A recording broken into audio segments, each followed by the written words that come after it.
Baik ya.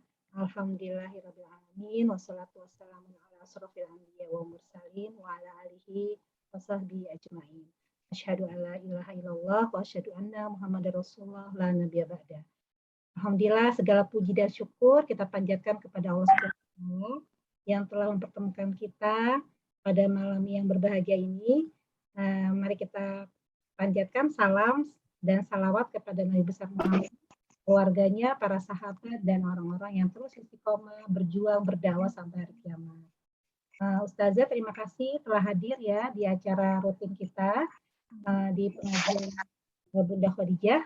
Pada kali ini kita kepo banget ya tentang bagaimana sih wanita itu berkiprah, berkontribusi di media sosial ya. Sekarang lagi banyak baik itu milenial, generasi Z, apalah yang orang tua juga udah mulai ikut-ikutan ya. Nah, sekarang kita juga udah ada nih yang punya Twitter, punya Facebook, Instagram ya. Di satu sisi kita harus branding ya untuk melihat kiprah kita, orang-orang harus tahu apa yang kita lakukan, tapi satu sisi kita juga harus menjaga adab kali Ustazah ya, supaya jangan sampai berlebihan. Antara branding diri sama sama batasan-batasan yang harus kita ketahui dalam fikih Islam itu bagaimana sih sebetulnya. Nah, jadi itu yang kita pengen kepo banget, pengen tahu ya. Nah, teman-teman di sini alhamdulillah nih ada dokter dari Inggris nih, Saza, dokter Kuspuji, ada dari Aceh, dokter Cikmela, ya, ada dari Rapas Citung, ada dokter Oni ya. Luar biasa ya pada kumpul alhamdulillah. Nah, jadi kita ingin bagaimana sebetulnya fikih medsos dalam pandangan Islam. Teman-teman udah pada kenal semua ya, Ustazah Ambar ini beliau sangat pakar di bidang fikih syariah ya. Tanpa berlama-lama sudah pada kenal kita semua, gurunda kita ya. Kita langsung aja Ustazah untuk memulai hari ini. Ya.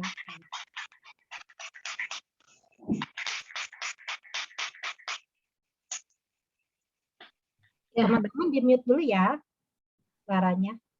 Oke. Ya, jazakillah Bu Nuli dan teman-teman yang lain ya. Assalamualaikum warahmatullahi wabarakatuh. Waalaikumsalam warahmatullahi wabarakatuh. Alhamdulillah. Alhamdulillahilladzi allafa baina qulubina fa asbahna bi ni'mati ikhwana. Allahumma shalli wa sallim ala sayyidina Muhammadin wa ala alihi wa sahbihi ajmain wa ba'd. Allahumma inna nas'aluka ridhoka wal jannah wa na'udzubika min sakhatika wan nar. Amin amin ya rabbal alamin. Alhamdulillah pada malam hari ini kita dipertemukan Allah kembali. Hayya najlis bina nu'min sa'ah. Kita duduk sejenak beriman sesaat ya. Mudah-mudahan dengan duduk sesaat ini dapat menambah semangat kita ya untuk mengamalkan nilai-nilai Islam insyaallah. Tema kita tentang fikih media sosial bagi muslimah. Ya memang sehari-hari kita sudah terbiasa bahkan tidak bisa terelakkan lagi ya bagi kehidupan sehari-hari bahwa segala informasi gampang didapat saat ini ya. Ini kan sesuatu yang baru ya dalam hal kecanggihan perkembangan teknologi ya. Nah, tentu saja dalam hal ini bab ketika kita berbicara media sosial ini adalah bagian dari bab muamalah ya. Jadi kalau kita lihat perkembangan teknologi informasi ini luar biasa pesatnya ya. Kalau dulu kalau saya itu generasi apa ya? Iya ya. Kalau kan ada yang baby boomers itu yang kelahiran 60 tahun ke bawah ya. Kalau yang 60 tahun ke atas sampai 70 apa ya? Apa 80 apa ya? Itu ada yang kan generasi kan sekarang udah ini ada yang Y, ada yang X, ada yang milenial, ada yang apa tuh yang kalau yang kelahiran 2020 nih apa ya? Nggak inget lah. Alfa atau apalah gitu ya. Jadi istilah-istilah ini kan menunjukkan generasi ya.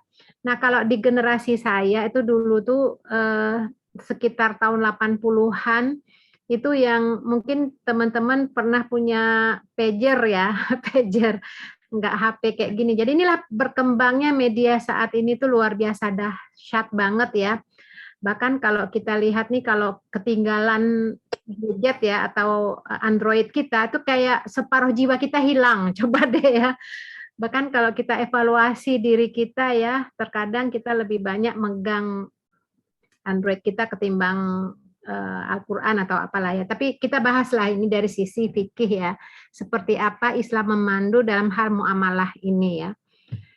Ada sebuah hadis yang diriwayatkan oleh Imam Ahmad bahwa Rasulullah bersabda, Inna baina yadayi sa'ah. Jadi ketika beliau berbicara tentang tanda-tanda atau menjelang datangnya kiamat, itu ada beberapa tanda ya, ada beberapa riwayat ya.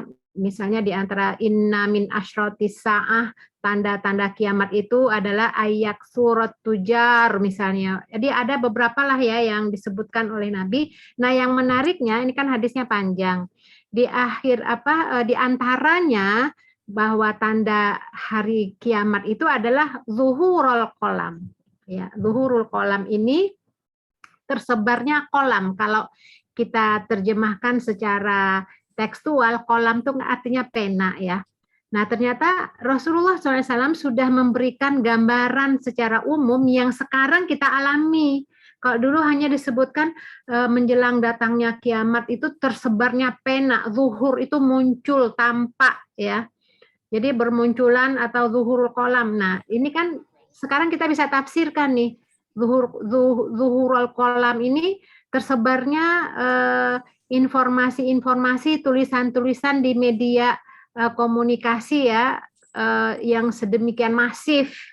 Sekarang kita nulis atau sekarang kita mengerjakan. Oh, Rasulullah bersabda, sungguhnya menjelang datangnya kiamat bermunculan tersebarnya pena atau tulisan. Zuhur. Ya, ini hadis Nabi ya, hadis yang diriwayatkan oleh Imam Ahmad ya, dalam Minhatul Ma'bud ya. Jadi ini adalah prediksi Nabi dan sekaranglah kita merasakannya. Bagaimana tersebarnya pena tulisan yang bermunculan menjelang datangnya kiamat. Bahkan ada lagi misalnya wayat harol ilmu ya, tersebarnya atau merebaknya ilmu, meluasnya ilmu. Nah, ini sangat pas ya, saat inilah kita bisa menemukan dan merasakan bagaimana prediksi Rasulullah itu terjadi saat ini ya, di mana kita menulis bahkan tadi yang dari Amerika ya, dokter bisa ikut juga bersama kita ya via Zoom ini. Dari Nah, tentu London, dari mana? London. Dari London ya, Masya Allah, luar biasa ya. Perkembangan teknologi saat ini ya. Jadi sekarang terjadi bisa tersebar di seluruh dunia. Nah, tentu saja ini perlu ada rambu-rambunya dalam hal ini ya. Nah, sebelum kita membahas bagaimana rambu-rambu yang akan disampaikan nanti ya, tentu saja memahami atau mendefinisikan suatu bahasan itu sangat penting ya. Nah, kalau kita membahas tentang media sosial ini, tentu saja secara definisinya itu kan kalau di Wikipedia itu kan media online ya, dengan para penggunanya bisa dengan mudah berpartisipasi ya, berbagi ya, menciptakan isi dan segala macam melalui jejaring apapun lah, tadi yang namanya Facebook, Twitter, apa semuanya itu semuanya mungkin nanti ada lagi yang penemuan-penemuan terbaru ya.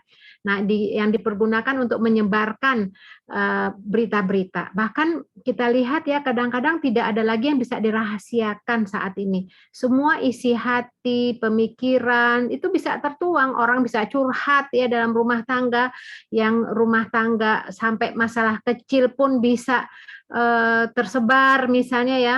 Kalau yang para emak-emak sekarang ini kan lagi hebohnya yang saya lihat perkembangan itu ya, seperti layangan putus atau apa ya. Nah, apakah seperti ini diperkenankan ya ketika seseorang menjelaskan lewat media sosial permasalahan rumah tangga dan bagaimananya. Nah, ini akan kita bahas karena kita dalam Islam itu mengatur semua tata cara kehidupan kita ya. Kalaupun ada yang baru tentu ada istihad para ulama ya. Artinya selama dalam koridor Islam, nah selama itu masih dibenarkan. Sebab kalau kita nanti bicara hukum media sosial ya, karena ada juga loh ulama yang mengharamkannya. Kita bahas itu nanti semua ya. Nah, media sosial ini tentu saja adalah media informasi ya, memberikan informasi terhadap berita-berita apapun bisa kita dapatkan ya, bahkan apapun lah ya, berita bermanfaat, politik, semuanya karena memberikan informasi-informasi bahkan bisa menjadi sumber pengetahuan ya. Nah kalau sekarang ini kita dari media sosial kita bisa dapatkan seluruh ilmu-ilmu yang ada ya. Kita bisa artinya perpustakaan global gitu ya, kayak misalnya Maktabah Syamilah ya, itu kita bisa temukan berbagai pandangan mazhab berserta kitab-kitabnya dan dalil-dalilnya itu bisa. Kalau dulu para ulama mencari hadis saja itu bisa 1 bulan karena keterbatasan teknologi informasi dan juga transportasi ya, itu karena sulitnya itu bisa 1 hadis aja itu bisa 1 bulan. Nah kalau kita sekarang ini duduk di depan laptop aja kita semua bisa, cuman di sini mungkin perbedaannya keberkahan ya. Kalau dulu satu hadis tapi berkah mereka amalkan, kalau kita saking banyaknya bingung mengamalkan jadi semuanya jadi tidak diamalkan gitu ya. Itu barangkali perbedaan-perbedaannya. Nah, ini sebagai media informasi, media sosial ini juga sebagai media komunikasi dan interaksi sosial ya. Bagaimana kita bisa membangun jaringan, relasi, hubungan, bahkan sekarang juga ada kita berobat ke dokter, dokter online nggak ketemu orangnya tapi bisa menceritakan keluhan-keluhan dan seterusnya, kan luar biasa ya. Media komunikasi dan interaksi sosial ini mudah bagi kita untuk berinteraksi dimanapun dan kapanpun, juga sebagai media kreativitas ya, jadi bisa kita mengekspresikan diri kita, apakah dengan berbagi pengalaman, dan apalagi kalau dari tenaga kesehatan kedokteran ini ya, kalau misalnya punya blog atau punya apa ya, media sosial yang memberikan informasi-informasi sesuai dengan keahliannya tuh luar biasa tuh pahalanya tuh ya. Jadi ini kreativitas bisa kita lakukan di sini ya. Bisa juga sebagai media penghibur, cuman terkadang banyak sekali masyarakat itu menjadikan media sosial ini sebagai media penghibur, artinya hari-harinya habis dengan hiburan. Ini memang kita sangat sayangkan dan sekaligus kita sedihkan, terutama generasi-generasi muda kita, anak-anak kita itu lebih banyak memanfaatkan media sosial ini sebagai media hiburan, sehingga tidak memikirkan lagi masa depan mereka atau mungkin yang terkait dengan ghiroh dan semangat perjuangan ya. Ini tantangan buat kita ya. Baik. Apa dampak positif dan dampak negatifnya dalam hal media sosial ini ya. Jadi dari sini nanti baru kita akan lihat hukumnya ya. Karena segala sesuatu itu pasti ada hukum di dalam Islam. Sesuatu yang baru itu yang tidak pernah terjadi di masa Rasulullah pasti ada hukumnya ya. Paling tidak kalau kita memakai kaidah fikih itu al-aslu fil asya al-ibahah. Dasar segala sesuatu, asal segala sesuatu itu hukumnya ibahah, mubah ya, kecuali ada hadis atau dalil yang mengharamkannya. Nah, dampak positif dan negatif dari media sosial ini ya bisa menjadi kecanduan dan kerusakan fisik ya. Kita lihat bagaimana anak-anak kita ya saat ini karena kecanduan situs jejaring sosial, media sosial ini sampai mengisolasikan diri karena udah kecanduan dengan game atau segala macam yang mempengaruhi tentu saja hormon dan fungsi tubuhnya ya. Ini saya belum tahu ya apakah sudah ada di negeri kita ini rumah sakit yang menangani kecanduan game ya. Kalau di Korea udah ada, tapi kalau nggak salah di Rumah Sakit Sumber Waras ada, barangkali saya bisa mendapatkan informasinya barangkali ya. Rumah sakit yang menangani kecanduan game itu kan terjadi kerusakan-kerusakan jaringan tubuhnya ya, mungkin tangannya, mungkin saraf otaknya begitu. Nah, nanti saya bisa minta ini ya informasinya, sudah adakah gitu ya rumah sakit yang khusus menangani kecanduan-kecanduan ini. Kerusakan fisik dan segala macam. Ini adalah dampak negatif dari media sosial. Ya, paling tidak secara moral juga ya, kerusakan moral ya, fisik udah jelas ya, lemah, paling tidak obesitas nih. Karena sehari-harinya menggenggam Android-nya, akhirnya ya dampaknya ke obesitas ya. Kemudian juga kerusakan dari sisi moral paling tidak ya, karena kita dapatkan bagaimana semua tuh ada di situ semua. ya di media-media sosial tuh kalau tidak selektif itu banyak yang terpapar pornografi ya. Jadi ini memang luar biasa ya dampak negatifnya, antisosial, disharmoni sosial ya. Anak-anak kita tuh hanya fisiknya saja bersama kita, tapi entah kemana jiwa dan pikirannya ya. Termasuk juga kejahatan dunia maya ya, sarana provokasi dan agitasi juga ya, apalagi kalau seorang buzzer yang dia bekerja untuk menyebarkan propaganda-propaganda yang dengan propagandanya itu bisa membuat opini umum. Kalau opini umum itu sudah terbentuk tuh orang gampang sekali digerakkan ya sesuai dengan kepentingan siapa yang membayarnya. Inilah bahayanya ya. Luar biasa ya. Ini propaganda ini ya kalau apalagi yang punya duit ya, dia kasih buzzer ini salary yang tidak seberapa atau hanya duduk saja. Saya pernah dengar itu ya, satu orang dari jamaah saya itu yang keluarganya itu bekerja di tim buzzer ini ya, itu dalam satu hari itu menyebarkan 30 informasi ya, dan itu informasi itu propaganda yang penuh dengan ya bohong atau mungkin tidak bohong tapi berusaha untuk memperkeruh keadaan gitu ya. Jadi ini negatifnya seperti itu ya. Sarana provokasi dan agitasi ya. Kadang-kadang ya paling tidak waktu terbuang ya, banyak waktu terbuang. Ini negatif. Nah, sedangkan sisi positifnya itu tentu kemudahan berkomunikasi dan penyebaran informasi luar biasa ya. Bagaimana manfaatnya ini luar biasa ya, positifnya itu luar biasa. Kita bisa mendapatkan data-data apapun ya dalam memanfaatkan media sosial ini, termasuk juga kegiatan ekonomi atau pekerjaan atau pendidikan, bahkan banyak juga ya yang sangat menguntungkan ketika aktivitas di media sosial itu terkait dengan ekonomi ya, dia duduk saja tapi bisa menghasil dan meraup keuntungan yang besar ya. Jadi termasuk memperluas jaringan pertemanan dan silaturahim. Nah, inilah dampak negatif dan positif dari media sosial. Nah, tentu saja ketika kita berbicara dalam fikih Islam, karena memang dalam Islam itu kan perlu dijelaskan dulu, ini boleh nggak sih atau bagaimana, maka di sini hukum media sosial. Ya, ini menarik nih ya. Kenapa? Karena ada ulama yang mengharamkannya, subhanallah, itu memang fikih. Kalau fikih itu pasti kontroversi ya dalam menentukan hukumnya. Saya sampaikan dulu nih ulama yang mengharamkannya ya, mengeluarkan fatwa haram menggunakan Facebook ya, media sosial ini ya yang disebut Facebook di sini. Itu mantan ketua komite fatwa di Al-Azhar Kairo ya, namanya Syekh Abdul Hamid Al-Atros ya. Nah, beliau ini mengeluarkan fatwa diharamkannya seorang muslim itu menggunakan Facebook ya. Ya, kita sih dalam hal ini kan karena kita mengkaji ya, tentu kita menghargai ya perbedaan pandangan ini. Nah, fatwa ini di tahun 2013 beliau keluarkan ya. Karena apa? Karena beliau dalam mengeluarkan fatwa ini berdasarkan istiqra ya, kajian-kajian, penelitian, dan ternyata angka perceraian itu semakin banyak, tersebar luasnya perzinahan dan berbagai macam efek negatif ya dari Facebook ini dibandingkan kebaikannya, maka untuk mencegahnya maka diharamkan. Nah, ini ya dari fatwa ini ulama perorangan ya.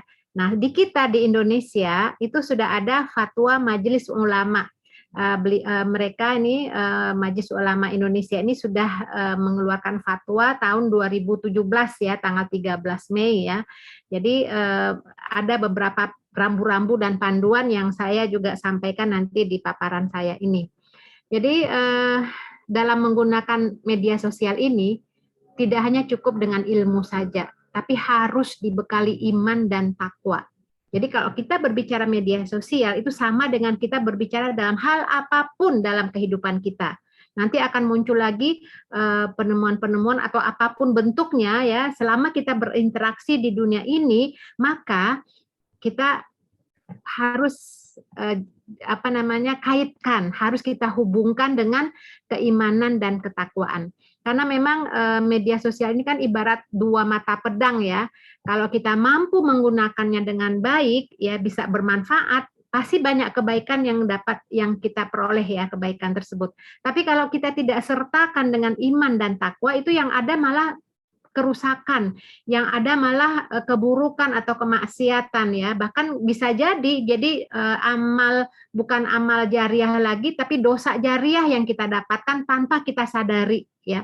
Karena media sosial ini kan mainnya itu kan tangan ya, artinya 2 jempol ya, ngetik-ngetik gitu ya. Ya mulut sih nggak ngomong, tapi tangannya berkata-kata.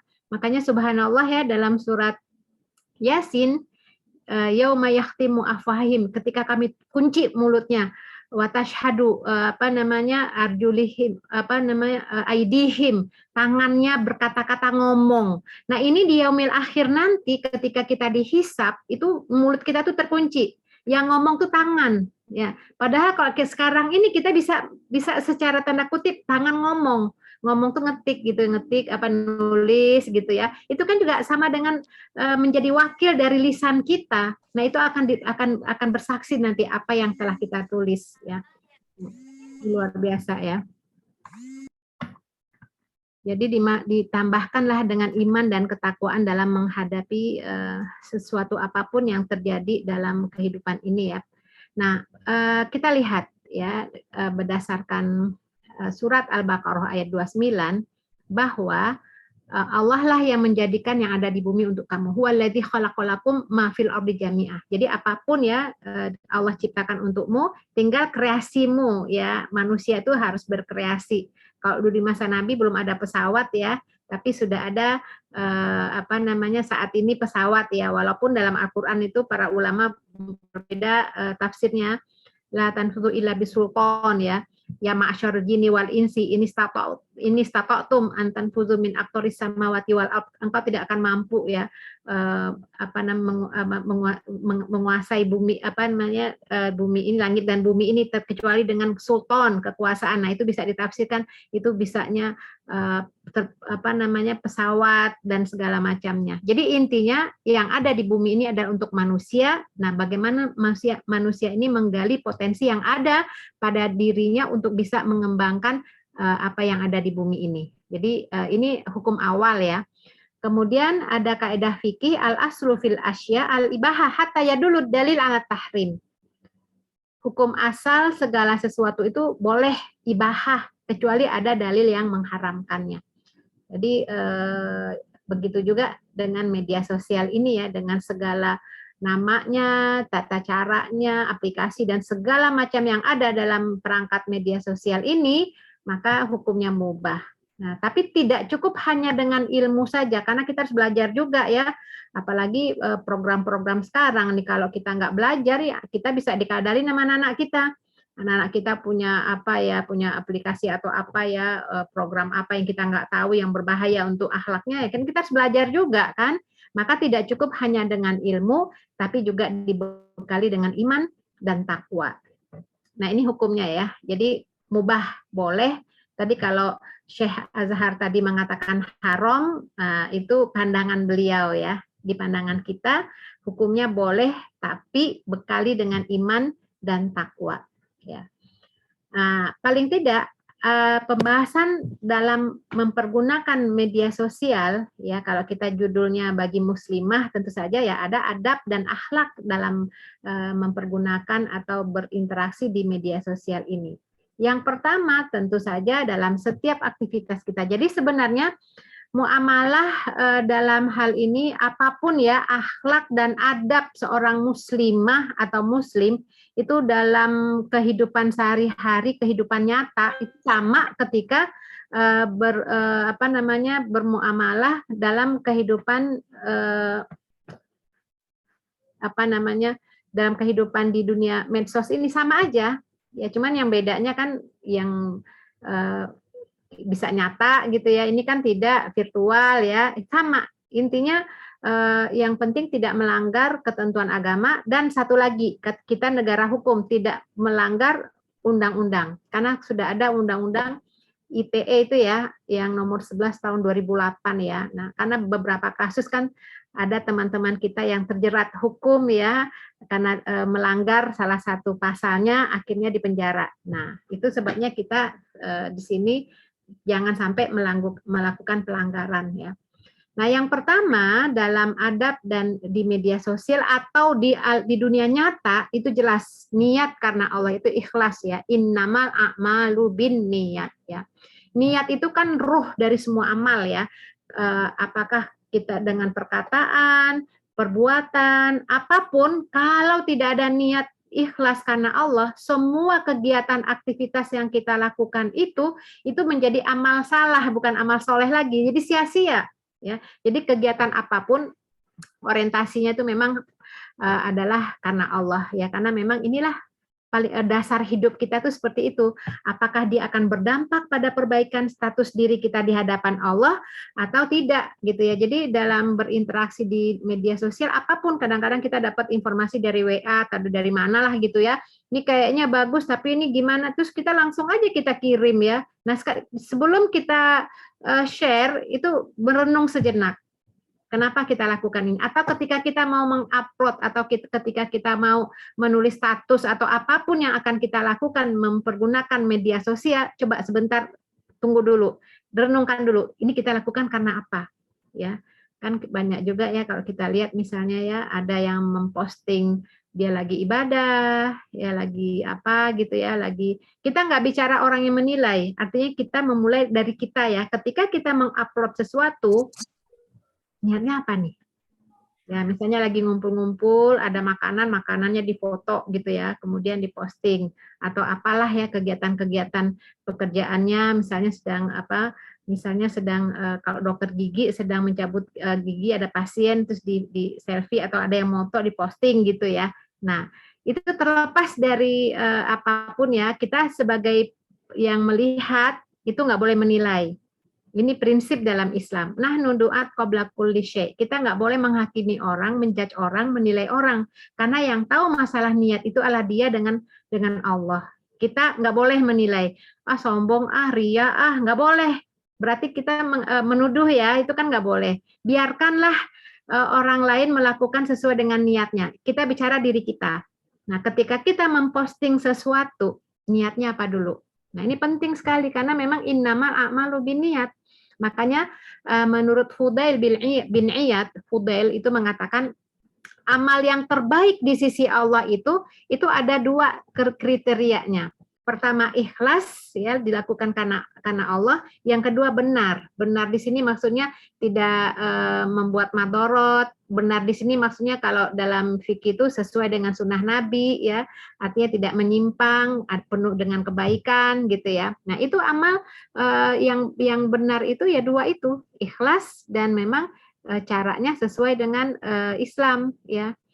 Walaupun niatnya benar, tapi yang dia lakukan keliru nggak benar juga tuh. Misalnya ketika seorang pemuda mau mengajak seorang pemudi menutup aurat ya, mungkin dia teman dekatnya atau mungkin orang yang mau ditembak misalnya, yang maksudnya tembak di sini mau dideketin ya, PDKT ya, dia mau ngajak pakai supaya menutup aurat, tapi digandeng, diajak pacaran, tapi dikasih tahu apa harus nutup aurat. Nah, ini kan niatnya benar tapi caranya salah gitu ya, karena tidak sesuai dengan rambu-rambu sunnah Nabi. Kan nggak boleh berdua-duaan, walaupun dia tuh berdakwah atau mengajak ya, niatnya karena Allah supaya dia nutup aurat. Nah, contohnya seperti itu. Jadi Fudail bin Iyad mengatakan amal itu bisa benar di sisi Allah kalau dilakukan dengan ikhlas dan kemudian sesuai dengan sunnah Nabi ya, tidak menyimpang, tidak bermaksiat ya. Atau misalnya niatnya ingin rumah tangga itu artinya menasihati rumah tangga itu agar akur, harmonis, itu kan niatnya bagus, tapi dengan cara membuka aib keluarga misalnya ya, yang buruknya, yang jeleknya, jangan seperti itu, nanti begini-begini, jangan kayak itu. Nah, ini kan udah nggak benar ya. Jadi itulah sebabnya akhlak dan adab dalam hal apapun termasuk media sosial ini perlu niat ikhlas. Jadi posting kita sedang beribadah, posting kita sedang bekerja, atau posting apapun yang kita upload di media sosial, tanya diri kita, istafti kolbak ya, ikhlas nggak nih? Maksudnya apa nih? Lagi tawaf sambil selfiean, ini putaran yang kedua diliatin gitu ya. Nah, itu kan tergantung niat. Bisa jadi niatnya itu karena Allah supaya orang yang melihatnya itu termotivasi untuk berkunjung ke Masjidil Haram. Ya, daripada dia berkunjung ke Eropa atau kemana ya, ke Cina, kemana-mana, mendingan umroh dulu. Bisa jadi itu. Atau bisa jadi juga, ya Allah alam, kita nggak tahu. Kita nggak menilai orang, tapi kita menilai diri kita sendiri. Apa maksudnya?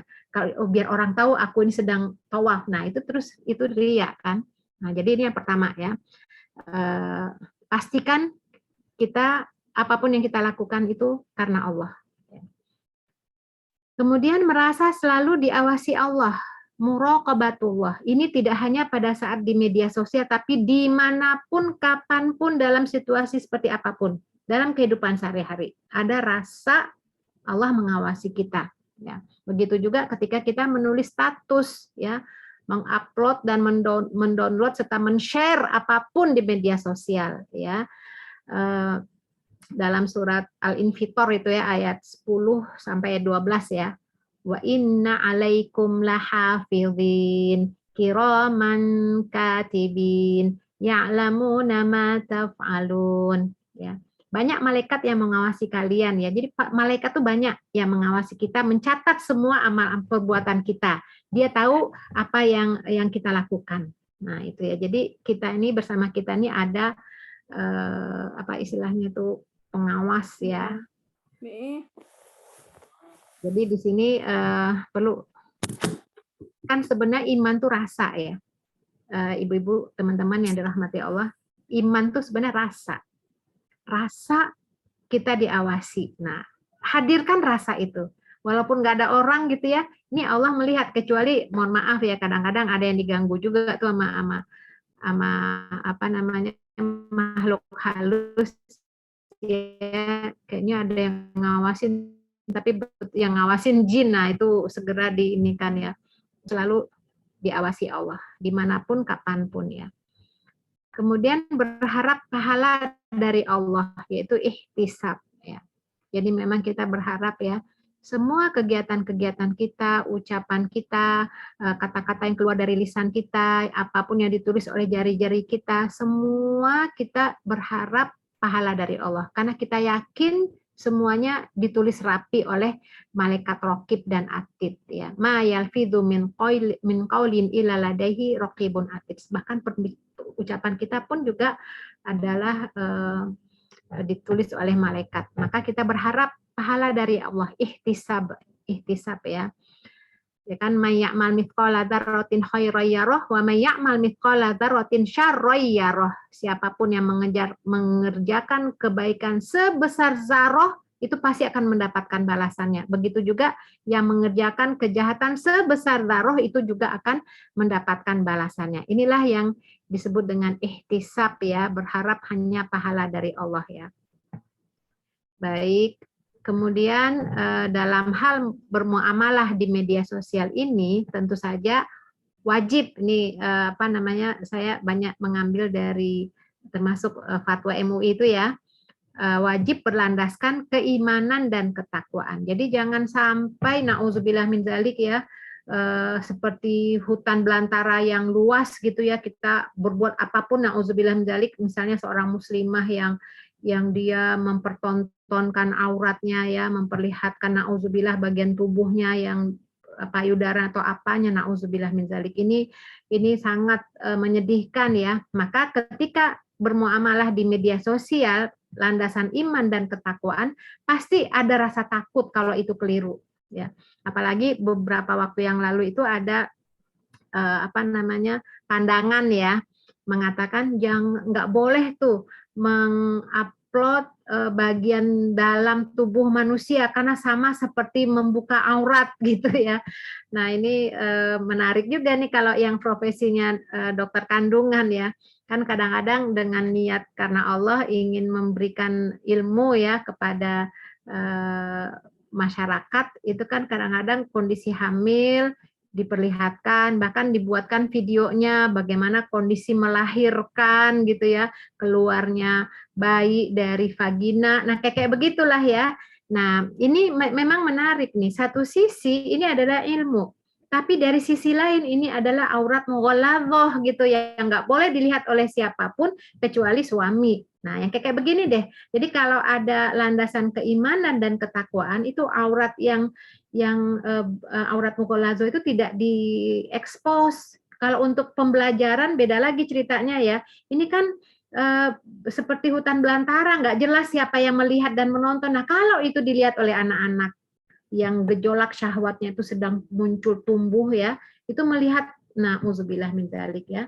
Jadi begini, ketika kita mengupload atau kita berinteraksi di media sosial, kemudian ada yang kalau itu adalah suatu kebaikan dan ada yang menjalankannya dan mengamalkannya karena termotivasi dari apa yang telah kita upload tersebut ya, itu pahalanya ke kita, itu jadi pahala jariah ya. Minimal yang sederhana aja misalnya ya, ketika kita buat status jangan lupa Jumat, Sabtu, Ahad, tanggal besok nih ya 3 hari ini ya, maksudnya adalah Ayyamul Bid. Nah, disebutkanlah tuh pahala apa hadisnya, pahala Ayyamul Bid seperti puasa selama setahun misalnya. Ya kita buat status itu ya, kita di media sosial kita. Kemudian ada orang kan pasti ada yang baca, banyak yang baca ya.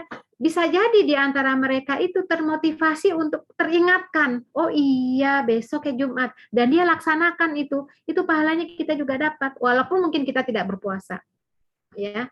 Jadi itu contoh. Apalagi kalau itu kejahatan, ketika orang terinspirasi dan termotivasi dengan apa yang telah kita upload ya, atau kita buat status atau apa yang membuat mereka mengerjakannya, itu kita mendapatkan juga dosa jariahnya, ya.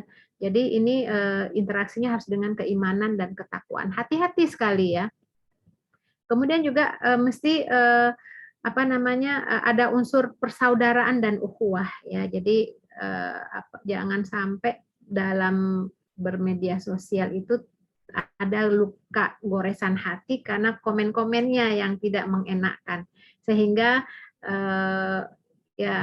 muncullah ya itu dia kebencian atau mungkin bahasa yang tajam gitu ya. Hindari seperti itu. Jadi harus ada landasan ukhuwah ya, mereka adalah saudara kita juga. Kemudian juga muasyarah bil ma'ruf, penuh dengan kebajikan, saling wasiat dan kebenaran. Misalnya kalau ada teman kita mengupload status ya, membuka rumah tangganya, bagaimana suaminya, ternyata rumah tanggaku, pokoknya dia curhatnya di medsos. Kalau dia adalah saudara kita atau teman kita boleh tuh komen, nasihatin secara baik-baik ya, Mbak, sebaiknya tidak di ini, atau di japri, dia nggak usah dibaca oleh umum, di japri diingatkan ya. Nah ini saling wasiat akan kebenaran. Kemudian amar ma'ruf, mengajak pada kebaikan, mencegah kepada kemungkaran. Nah, ini bagian dari akhlak dan adab ya, nomor 4 ya. Kemudian yang kelima, setiap muslim itu haram. Jadi artinya tidak hanya di saat bermedia sosial, tapi di alam nyata pun ya, dalam kehidupan sehari-hari pun seorang muslim itu tidak dibenarkan untuk ghibah, fitnah, namimah, penyebaran permusuhan dan pencemaran nama baik. Itu nggak dibenarkan itu. Karena kita tahu ya bagaimana ghibah itu sendiri itu ya sampai dimuat loh dalam Al-Quran, kitab suci, sampai wahyu Allah pun turun karena dampaknya besar. Itu dalam surat Al-Hujurat ya. Itu bagaimana misalnya la yashor itu ya di ayat 11-nya, kalau ayat 12-nya surat Al-Hujurat, itu benar-benar dampaknya bisa kemana-mana itu. Maka Islam melarang ghibah, apalagi fitnah ya Allah. Saya nggak ngebayangin ya bagaimana para buzzer yang muslim ini, dan dia itu penjilat ya, yang dia sebarkan itu adalah berita-berita bohong ya, bahkan sampai memfitnah orang ya, bahkan mungkin ulama atau siapapun, ya Allah kasihan itu ya orang-orang tersebut. Nah, ada sebuah hadis yang diriwayatkan oleh hadis sahih ya, diriwayatkan oleh Imam Bukhari, itu menjelaskan ya, man akala bi rajulin muslimin akalahu wa qala marrah aklatun fa innallaha azza wa jalla yut'imuh mithluha. Jadi secara umum terjemahannya begini. Barang siapa yang mengambil sesuap makanan dari hasil upah karena menfitnah atau menjatuhkan martabat seorang muslim, maka Allah akan memberikannya makanan yang semisalnya dari neraka jahanam. Barang siapa yang diberi pakaian dari hasil upah karena menfitnah atau menjatuhkan martabat seorang muslim, meski hanya sepotong, maka Allah akan memakaikan pakaian yang semisal kepadanya dari pakaian neraka jahanam. Barang siapa yang bersikap dibuat-buat di depan orang muslim atau penguasa untuk mendapatkan nama baik dan ingin mendapatkan keuntungan dunia, penjilat gitu ya, maka Allah akan membongkar rahasianya di hari kiamat sebagai orang yang suka mencari perhatian atau penjilat. Jadi memang ini buat kita sekeluarga atau menggibah, memfitnah atau apalah semua untuk permusuhan, pencemaran nama baik ya. Kecuali kalau gibah itu kalau dalam Sahih Muslim itu yang dijelaskan oleh Imam Nawawi, enggak semua gibah itu dosa. Ada juga gibah yang tidak dosa. Gibah yang tidak dosa itu adalah menjelaskan tentang kejahatan seseorang kepada publik karena memang dia telah melakukan kejahatan di depan publik. Ya, misalnya kalau dalam misalnya ada orang yang biasa suka melakukan kejahatan ya, pelecehan seksual atau apa gitu ya.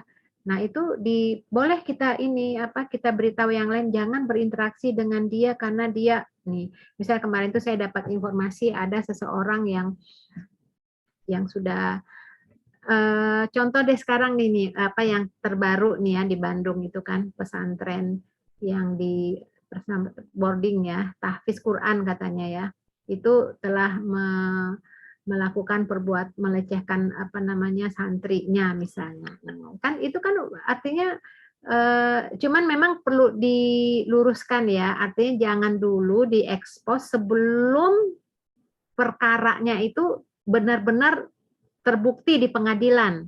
Artinya sudah ada bukti pengakuan seperti yang di Amerika itu ya, yang siapa mahasiswa yang melakukan sodomi itu ya, siapa namanya itu Sinaga itu ya. Itu kan selama ini kan kasusnya dikip oleh pengadilan, nggak bocor. Nah, mencuatnya itu karena sudah terbukti korban-korbannya, artinya memang sudah terbukti. Karena kita khawatir ya, jangan sampai terjadi orang yang berusaha menfitnah, kemudian menjatuhkan martabat seseorang dengan isu-isu fitnah yang tidak terbukti. Nah, itu yang dihindari sebenarnya. Jadi ada semacam klarifikasi tabayun. Tapi kalau yang di Bandung kan saya dengar sudah di pengadilan dan dia mengakui ya. Nah, itu sih. Nah, artinya kan terungkap lah ya. Seperti itu bukan gibah lagi. Atau misalnya dalam pemilihan presiden atau pilkada atau rektor atau siapapun ya kan, misalnya ada nama 3 orang. Nah, itu kan dibahas di muka publik ya, dia begini-begini, kejelekan, kejahatan, kebaikannya kan terekspos ya. Itu enggak ada masalah, itu bukan gibah. Karena untuk memilih yang terbaik untuk kemanfaatan bersama ya. Yang enggak dibenarkan tuh kalau individual yang terkait dengan nama baik dianya gitu ya, tidak berkaitan dengan masyarakat, itu yang enggak boleh menggibah itu. Pernah kalau saya ingin cerita ya, di masa Nabi itu yang definisi gibah itu ceritanya gini. Ketika Salman itu bersama Ahlus Sufah itu di Masjid Nabawi. Ahlus Sufah ini adalah orang-orang yang tidak mampu, yang mereka itu sehari-hari tinggal di masjid ya. Nah, kemudian lewatlah seorang laki-laki membawa hadiah daging yang akan dikirim, yang akan diberikan kepada Rasulullah SAW. Nah, ahli sufah ini berkata kepada Salman, itu kita udah lama loh nggak makan daging, itu Rasulullah dikirimin banyak daging, itu kan biasanya Rasulullah kan suka ngasih kita, minta dong datenginlah ke rumah Rasulullah itu, barangkali Rasul bisa ingat kita dan memberi kita gitu. Nah, disuruhlah Salman untuk mendatangi Rasulullah agar mereka pun bisa diberikan makanan tersebut. Nah, kemudian datanglah Salman menemui Rasulullah SAW, kemudian berkata bahwa Ahlus Sufah, sahabat-sahabat itu pada belum makan ya Rasulullah, dalam beberapa hari ini, dalam beberapa hari ini belum memakan makanan ya. Terus itu engkau tadi ada yang memberikan. Nah, kemudian apa kata Nabi? Qad akaluhu. Mereka udah makan. Wallah ya Rasul belum, saya saksinya belum makan ya Rasulullah gitu. Kamu ini aja tanya, mereka udah makan. Nah, balik lagi lah Rasulullah ke Ahlus Sufa dan Rasulullah mengatakan kalian udah makan daging. Belum, kan engkau tahu sendiri. Balik lagi lah Salman sampai ketiga kalinya Rasulullah menyampaikan. Coba tanya mereka, apa yang mereka katakan saat engkau berdatang menemuiku? Tanya itu teman-teman sahabat-sahabat itu. Nah, akhirnya dipanggil lah mereka. Terus mereka menjawab, kami nggak ngomong apa-apa tentang Salman ya Rasulullah, cuman kami ngomong, si Salman ini lama banget ya. Ini kalau kita gali sumur udah habis kali airnya kita gali, ini kelamaan, lelet, nah kayak begitu. Itulah kalian menggibah. Tapi kan benar ya Rasulullah, engkau lama banget nih Salman. Yang benar itulah yang namanya gibah, fa'illa buhtah. Kalau nggak benar namanya fitnah. Nah, ya Allah, ini kalau kita evaluasi diri kita, banyak sekali gibah-gibah yang telah kita lakukan ya, membicarakan aib teman kita, keluarga kita, siapapun ya, mungkin kalau dalam kakak adik menceritakan keburukan kakaknya, keluarganya dan segala macam. Ini adalah gibah. Nah, yang pengecualian yang bukan itu tadi untuk konsultasi, untuk nasihat-nasihat ya, asal tidak diumumkan ya, itu boleh, atau memberikan peringatan kepada orang lain bahayanya dia, jangan sampai berinteraksi karena dia itu misalnya ada kan yang suka repto ya, yang suka mencuri segala macam ya. Nah, artinya hal-hal yang membahayakan umum itu bisa yang kakak dijemput nih. Oh iya.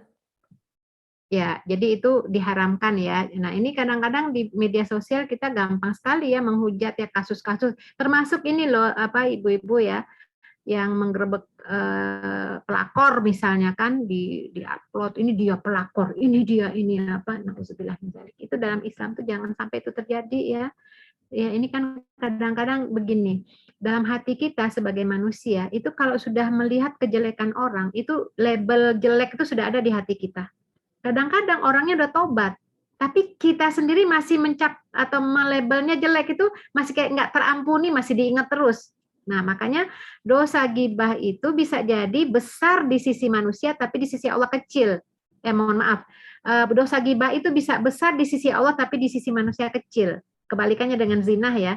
Zina kadang-kadang manusia menganggap itu dosa besar, tapi di sisi Allah itu kecil. Kalau orangnya bertaubat, ya antara dosa zina dengan gibah. Kalau gibah itu kan manusia nggak berasa untuk melakukannya, yang keluar itu adalah gibah, tapi nggak disadari, kan itu dosa besar yang nggak disadari oleh manusia. Kalau zina bisa jadi dia sudah bertaubat, mungkin ada yang keliru ya, kesalahan sebelum menikah berzina dulu sampai hamil, kemudian menikah, lahirlah anak pertama. Nah, tetangga-tetangganya tuh tahu banget itu, akhirnya melihat keluarga itu tuh anak zina, padahal orangnya bisa jadi udah bertaubat. Nah, ini kadang-kadang terjadi pada diri kita ya, suka menjudge orang, jadi kadang-kadang tidak memaafkan kesalahan orang, padahal orangnya udah bertobat, Allah kan nerima tobat. Nah, ini.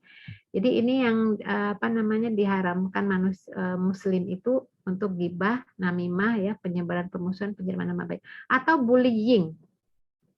Bullying, ujaran kebencian dan permusuhan atas dasar suku, agama, ras, atau antar golongan. Nah, ini ya. Ini luar biasa sekali ya bagaimana bullying itu ya, yang ya ini jangan sampai terjadi lah ya, ini sangat, sekarang ini sudah seperti nggak ada lagi batas ya, apapun boleh dilakukan. Padahal kita nanti akan bertanggung jawab terhadap apa yang akan yang telah kita lakukan. Makanya jangan sampai men-share bullying orang lain, ujaran kebencian orang lain kita share ya. Itu kita juga akan mendapatkan sanksinya juga nanti ya. Menyebarkan hoax atau informasi bohong ya, walaupun tujuannya baik ya, seperti info kematian orang yang masih hidup ya, mungkin ada yang keliru yang karena terburu-buru dia sebarkan padahal hoax ya. Makanya jangan mudah untuk men-share kembali ini. Kadang-kadang ada orang yang ini bagus nih beritanya, langsung kirim. Masalahnya nanti repot loh kalau itu keliru, kita meluruskannya itu udah tersebar, itu kan repot sendiri ya. atau menyebarkan materi pornografi, kemaksiatan, dan segala hal yang terlarang secara syar'i. Ya, biasanya kalau kita men-share itu yang menyebarkan itu masalahnya kita itu kadang-kadang tidak pandai menulis ya. Kita susah untuk menulis status, bisanya kita hanya bisa men-share tulisan orang lain ya. Maka mudah-mudahan kita bisa punya semangat untuk bisa nulis ya. Menyebarkan konten yang benar tapi tidak sesuai tempat dan atau waktunya. Ini juga diharamkan ya. Benar sih sebenarnya, tapi waktunya nggak tepat. Misalnya orang lagi berduka gitu ya, semuanya banyak kan kalau ada yang meninggal itu kan innalillahi wa inna ilaihi raji'un terus ditulis ya. Kadang-kadang kalau kita men-share itu hanya share aja. Nah, hati-hati nih tadi ya. Ketika kita men-share itu periksa niat kita. Apakah niat karena nggak enak karena orang atau memang niat untuk mendoakan. Kadang-kadang kan cuman kopas aja. Oh meninggal ada, kita punya teman tulis itu ya, Allah maghfirlahu warhamhu wa'afi, itu kan panjang tuh, kita kopas, kita ini lagi kita share ya. Itu apakah mendoakan atau karena kita nggak enak, sepertinya kita nggak berempati. Nah ini hati-hati nih kalau kita lakukan itu karena nggak enak, itu nggak dapat pahala, ria, itu bisa bahaya buat masa depan amal kita kan. Nah kalau untuk mendoakannya baca dulu atau kita kirim kita baca gitu ya, kita doakan dengan ikhlas. Nah, yang ada kebanyakan kan kopas tapi nggak dibaca ya. Seakan-akan kita berpartisipasi dengan berempati dengan kesedihan orang. Nah, ini perlu dievaluasi ya semuanya. Kemudian setiap informasi dari media sosial ini yang perlu kita lakukan adalah tabayun, diverifikasi dulu. Kalau kita ingin men-share ya, apakah ada manfaatnya atau tidak.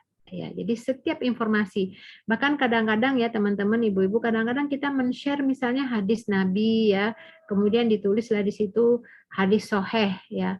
Kadang-kadang karena nggak pahamnya, yang sebenarnya bukan hadis, tapi dikatakan hadis. Nah ini kan bahaya ini. Rasulullah kan pernah menyampaikan kepada kita ya, barang siapa yang mengatakan sesuatu bukan dariku, falyatabawa maq'adahu ya, maka bersiap-siaplah untuk ditempatkan di neraka. Ya artinya bukan kata Nabi, kita katakan kata Nabi, padahal bukan. Nah ini penting banget kita memverifikasi atau mentabayunkan kembali, benar nggak ini hadis Nabi, sahih tidak? Ya banyaklah misalnya hubbul waton minal iman, misalnya cinta tanah air bagian dari keimanan, itu bukan hadis, itu qaulul ulama, perkataan orang, perkataan ulama ya. Nah, jadi yang kayak begini ini perlu ya, setiap informasi yang akan kita share itu diverifikasi, ditabayunkan kembali dan bermanfaat atau tidaknya. Kemudian dicek juga sumber informasinya dari mana, jangan sampai sumber informasinya itu bohong. Kadang-kadang ada loh yang menyebarkan informasi, disebutlah ini lembaga-lembaga Syiah, disebutin panjang banyak gitu ya. Karena kita ini penting dari ini nih, dari ustadz nih, akhirnya disebar. Padahal kita nggak cek satu-satu, benar nggak semuanya. Bisa jadi ada di antaranya bukan. Berarti kita turut menfitnah yang bukan itu kan. Tapi kan ini ustadz. Ustadz bukan nabi kan. Manusia pasti ada salah. Nah, saya pernah begitu ya. Ketika sampai ke saya tanya balik lagi, nanya ke ustadz, mohon maaf ini dari siapa ya? Sebab ada beberapa yang setahu saya bukan gitu ya, bukan lembaga Syiah. Ya ini saya dapat dari grup ini loh, para asatis. Dapat dari grup asatis, apakah itu sudah diteliti, ditabayun? Kita harus cek and recheck ya, harus ada verifikasi, jangan sampai kita menfitnah gitu ya. Walaupun sebagian besarnya iya, ada memang betul, tapi ada beberapa yang tidak. Nah, ustadznya nggak jawab. Nah, karena saya tahu persis yang disebutkan di antaranya itu bukan. Nah, yang seperti inilah ya, betapa dosa kita tuh kalau menyebarkan sesuatu yang sebenarnya nanti di yaumil akhir ya. Jadi dicek sumber informasinya, kemudian kebenaran kontennya benar nggak. Jadi kalau tadi hadis itu hadisnya benar, tapi benar nggak itu hadis Nabi? Jangan-jangan bukan ya. Nah kalau nggak tahu bilang nggak tahu, ya Allahu alam gitu. Nah, atau dipastikan juga konteks tempatnya, waktu, latar belakang. Kadang-kadang kita menyebarkan berita, ternyata beritanya tahun 2012 gitu ya, disebarkan sekarang. Nah yang kayak begitu nih semua pasti ada pertanggungjawaban ya. Jadi ini jangan mudah ya kita men-share, kecuali kalau memang itu adalah keilmuan yang memang di bidang kita sendiri, yaitu sangat bermanfaat seperti itu. Ya, bagaimana ketika kita menyikapi informasi di medsos? Nah, informasi itu kemungkinan benar dan kemungkinan salah. Kan kita banyak dapat informasi apalagi yang terkait dengan politik gitu ya. Benar, mungkin salah gitu ya. Kalau informasi yang baik itu belum tentu benar. Informasinya baik tapi belum tentu benar. Informasi yang benar itu belum tentu bermanfaat ya. Informasi yang bermanfaat belum tentu cocok untuk disampaikan ke ranah publik. Nah, ini ya, jadi kita dalam menyikapi informasi apapun direnungkan dulu deh, ini bagus nggak, ini benar nggak, ini bermanfaat tidak. Nah, seperti itu. Tidak semua informasi yang benar itu boleh dan pantas disebar ke ranah publik. Ya, walaupun benar, tapi jangan dulu lah, nggak pantas ya. Artinya ini bahaya juga kalau disebar ini nanti malah menambah keruh suasana keadaan masyarakat ya. Nah, ini luar biasa ya. Jadi di sini jangan sampai menyebarkan setiap berita yang didapat ya. Kafabil mar'i kadziban ayyuhadits bima sami'a. Jadi jangan menyebar setiap berita yang didapat ya. Karena cukuplah seseorang itu berbohong jika menceritakan semua yang ia dengar ya. Bahkan dalam rapat kita misalnya ya, ketika dikatakan jangan diekspos dulu ya, keluar ya gitu ya, atau tidak ada amanat atau amanah ya untuk menyebarkannya, cukup internal kita yang hasilnya. Ada yang bocorin satu gitu ya, itu berarti dia seorang yang kadziban, disebut pembohong, berdusta. Jadi jangan menceritakan semua yang kita dengar kalau kita tidak diberikan wewenang untuk menceritakannya ya. Kesalahan pertama pada pihak yang memulai berita bohong, hoax ya, kalau yang pertama ya. Kesalahan selanjutnya pada yang men-share-nya. Makanya ya Allah, itu saya pernah dengar cerita tahun berapa ya di Aceh ya. Ada pesantren yang ada selebaran itu selebaran tuh menjelaskan itu pesantren sesat gitu. Akhirnya masyarakat kiainya dibunuh ya, pesantrennya itu dibakar ya. Saya dengar informasi seperti ini udah lama ya. Setelah diselidiki ternyata memang ada selebaran satu rim ya yang menyebutkan pesantren itu sesat. Setelah diselidiki ternyata itu adalah orang yang dendam, yang iri, tapi dampaknya luar biasa kan, ya Allah, nyawa loh jadinya. Nah, yang kayak begini nih ya, harus diklarifikasi. Jangan mudah kita menjudge ya sebelum ada bukti-bukti ya. Jangan men-share status atau berita kecuali setelah mengetahui siapa penulisnya. Ya, anonim-anonim itu siapa gitu kan, kita nggak tahu, bisa jadi itu adalah buzzer atau apa ya. Makanya kayak kasus misalnya contoh ya, banyak deh kalau ulama-ulama, saya nggak usah sebutkan nama ya, yang difitnah wanita apa segala macam, bisa jadi itu bukan ya. Nah ini kalau nggak tahu siapa penulisnya sebenarnya nggak usahlah ditanggapi. Biasanya kita tidak pandai menulis status, tapi hanya pandai men-share status tulisan atau berita ya. Nah, sekarang dulu mungkin kita pernah terlanjur ya menyebarkan berita-berita yang sebenarnya itu tidak benar ya, atau berita kebatilan atau apalah ya. Maka bagaimana kita bertaubatnya? Maka bertaubatnya itu supaya tidak menjadi dosa jari ya, maka kita harus menjelaskan kesalahan dan kebatilan yang disebarkan. Jelaskan kembali, maaf itu salah, disebarkan selama orang sebanyak apa orang membaca harus disebarkan biar tahu ya. Ini ada dalam surat Al-Baqarah 160 ya. Illal ladzina tabu aslahu wa bayyanu faulaika atubu alaihim wa ana tawwabur rahim. Kecuali mereka yang telah bertaubat dan mengadakan perbaikan dan menerangkan kebenaran. Ya. Baik, ini Pak MD-nya tahun 2017 ya, nomor 24 tentang hukum dan pedoman bermuamalah melalui media sosial. Orang yang bersalah telah menyebarkan informasi hoax, gibah, fitnah, namimah, aib, ujaran kebencian, dan hal-hal lain sejenis kepada khalayak, baik sengaja atau tidak, harus bertaubat dengan meminta maaf atau ampun ya, maaf ini kepada Allah. Ini ampun ya, ini salah ketik, meminta maaf kepada pihak yang dirugikan, menyesali perbuatannya, komitmen tidak akan mengulangi. Ya ini kalau terkait dengan halayak ya, tapi kalau terkait dengan diri kita misalnya membuka aib keluarga, ya, sebesar apapun sakit hati kita kepada pasangan hidup kita, itu hanya konsumsi internal, tidak konsumsi publik gitu ya. Itu karena masalah aib keluarga. Nah, ini penting ya, karena sekarang udah nggak ada batas lagi, orang mau jelasin apa, mau membuka aib keluarganya itu udah terang-terangan sekarang. Nah, ini kita kalau yang terkait dengan keluarga ya tentu kita dan kita tentu menyesali perbuatan kita, berjanji kepada Allah ya, kecuali kalau ada melibatkan orang-orang lain. Nah, ini saya termasuk bahas ini ya, tentang selfie. Bagaimana selfie gitu ya. Selfie ini secara bahasa itu foto atau foto narsisis ya.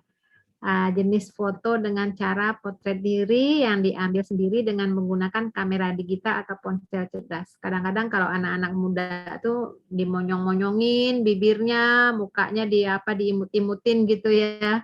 Ini yang disebut dengan selfie. Foto narsisis sering dikaitkan dengan narsisme, terutama dalam jejaring sosial. Ini secara bahasa itu ya, selfie itu apa sih? Nah, kita bahas juga nanti hukumnya ya. Tujuan selfie itu agar tidak ketinggalan momen berharga atau penting, itu kan biasanya selfie ya. Mungkin kita dalam kemana, acara apa ya, atau berbagi pengalaman, atau menyimpan untuk sebagai kenangan di masa depan. Kan suka ada tuh ya, disimpan di sini dulu gitu ya, dia kirim ke Facebook ya, disimpan di sini dulu gitu ya, acara-acaranya. Atau ikut tren di medsos ya, atau untuk dagang ya, yang banyak sih berdagang ya. Ini kan tujuan selfie itu kan begitu ya. Ada juga yang cari jodoh, ya masih jomblo nih gitu, belum ada yang datang nih, siapa ya, ada yang seperti itu ya, yang terkait dengan selfie. Nah, bagaimana sih hukumnya? Khilafiyah, para ulama berbeda pandangan ya. Jadi hukum selfie ini, hukum asalnya itu adalah mubah. Mubah itu al aslu fil asya al ibahah, mubah. Nah, haram itu kalau memang pertama tadi ya, diniatkan bukan karena Allah, kemudian ada dampak-dampak madorotnya ya, ada hal-hal yang tidak sesuai ya, seperti menampilkan aurat ya, atau hal-hal yang bertentangan dengan nilai Islam, terlihat aurat, atau bisa jadi ada rianya, ada sum'ah dan segala macamnya ya. Jadi ini hukumnya ya. Jadi semuanya kembali kepada innamal a'malu binniyat. Dari situlah nanti baru muncul hukumnya, boleh atau tidaknya. Ya. Kalau niatnya itu supaya orang tertarik, supaya nah ini hati-hati juga masalah ain ya, pandangan ya. Karena memang dalam Islam juga membahas tentang kejahatan ain. Mata itu kan ada dua kejahatannya, kejahatan mistik dan kejahatan syahwat. Kalau kejahatan mistik itu ya kayak Ain itu ya, kan banyak orang yang mungkin secara logika itu nggak masuk akal. Kok bisa ya ngikut orang, akhirnya menyerahkan ATM-nya pada orangnya nggak dikenal, habis. Saya punya jamaah, itu 25 juta ketika dia datengin itu dengan mata. Makanya mata itu kan Ain ya, itu dia ngelihat gitu ya, terus menatap gitu ya, itu di apalah gitu, nggak tahu dia pakai apa gitu, ngikut aja dia, mana ATM-nya, diajak ke ini ke ATM, ambil semua uangnya 25 juta tuh habis itu. Nah, itu kejahatan mistik. Bisa juga kejahatan syahwat ya kan, dari mata dulu baru turun ke hati. Makanya Islam sampai masalah pandangan ini dianggap berbahaya ya, itu sampai turun surat An-Nur ayat 30 dan 31. Ayat 30 untuk laki-laki, kullil mu'minin yaghuddu min absarihim. Untuk yang 31 perempuan, wa kullil mu'minat yaghuddna min absarihim. Jaga pandangan. Jadi pandangan jaga ini bukan berarti tidak melihat ya. Melihat itu boleh, tapi jangan sampai melihat dengan lekat-lekat, dengan apa, tanpa apa, pokoknya melihat mata itu ya. Jadi kan itu munculnya selingkuh tuh dari mana coba? Tapi matanya nggak akhirnya setan mulai masuk dari mata ya. Jadi syahwat itu kan pandangan itu kan sinam min asnamil iblis, anak panah iblis ya. Maka di sini hukum selfie begitu juga ya, kita selfie itu tujuannya apa? Khawatir nanti ada orang yang kena ain itu karena suka atau karena benci gitu ya. Nah ini khilafiyah masalah hukumnya. Nah, sekarang kita bahas tentang hukum foto atau gambar atau lukisan ya kan, ini kan juga menarik ya, karena dalam kaidah fikih itu kan pasti ada ikhtilaful fuqaha ya, ada yang sangat saklek tekstual, ada yang kontekstual. Nah, kan boleh nggak sih foto ini kan bicaranya foto ya, foto ya, karena ada pandangan ulama yang mengatakan bahwa foto itu haram, nggak boleh dipajang, nggak boleh apalagi di ke media sosial gitu ya. Ini foto apakah sama dengan gambar atau maksudnya foto itu sama dengan gambar atau lukisan ya, yang disebut taswir ya. Taswir apakah sama? Itu sebenarnya nggak sama ya. Foto atau gambar atau lukisan itu sama dengan taswir. Di sini ulama beda pandangan.